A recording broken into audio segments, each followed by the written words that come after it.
Disons que la maison moyenne, ou une maison moyenne, est d'environ 350 000 euros.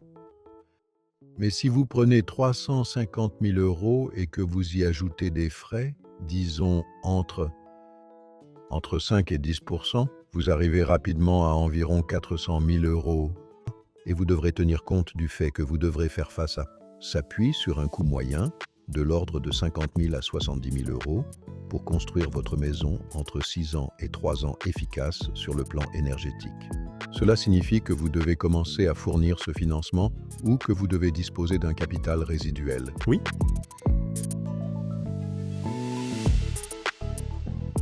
John, acheter une maison en 2025. Vous n'aviez pas le droit d'écouter les informations ou les gens, parce qu'alors c'est impossible, hein? Oui. Et dans la vraie vie? Pouvez-vous encore acheter une maison, John? Disons qu'au moins aujourd'hui, le législateur a rendu plus attrayant l'achat d'une première maison. Si vous achetez un logement pour la première fois, vous pouvez bénéficier d'un prix d'achat peu élevé avec des coûts raisonnables. Disons qu'il s'agit d'environ 5% en Flandre, ce qui représente un coût total. Disons 7% en Wallonie, disons 10-11% à Bruxelles, si vous ajoutez le financement, et ajoutez le coût au financement. C'est ainsi considéré comme un aspect positif. Bien sûr, les prix de l'immobilier ont beaucoup augmenté ces dernières années.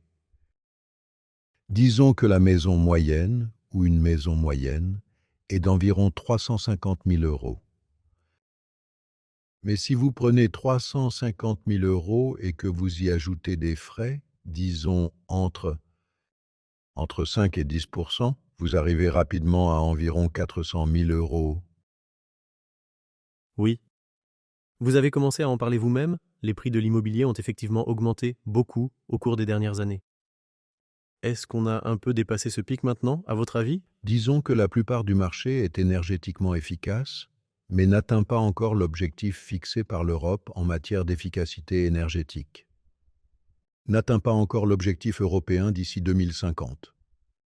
C'est-à-dire que l'étiquette A est inférieure à 100 kWh en termes d'efficacité énergétique, disons 35% des foyers, certainement en Flandre, et c'est encore pire en Wallonie et à Bruxelles, qui obtiennent de moins bons résultats en termes d'énergie et qui devront être rénovés. Il faudra donc les rénover. Il faut tenir compte du coût de la rénovation aujourd'hui. Donc, si vous avez plus de 400 kWh, en Flandre au moins, vous aurez l'obligation de passer à, je dirais, l'étiquette C dans les 6 ans, est inférieure à 400 kW.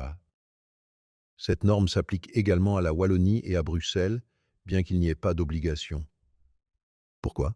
Parce que le marché flamand représente 60% de l'ensemble de la Belgique. En Wallonie, il est de 30% et à Bruxelles de 10%.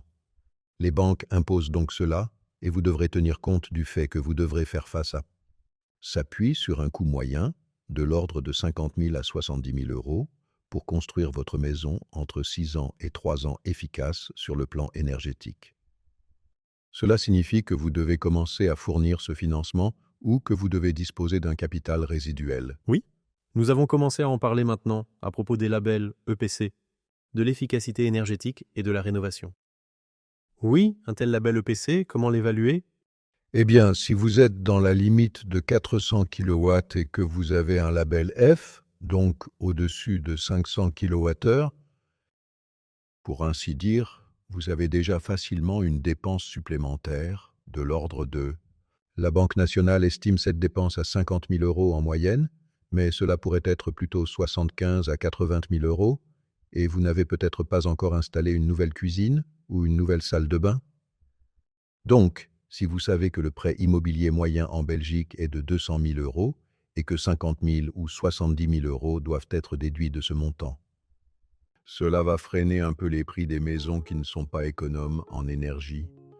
En d'autres termes, de plus en plus de personnes recherchent des maisons à faible consommation d'énergie. Quel en est l'effet? Une pression encore plus forte sur les prix. Parce que les gens n'aiment pas les rénovations, etc.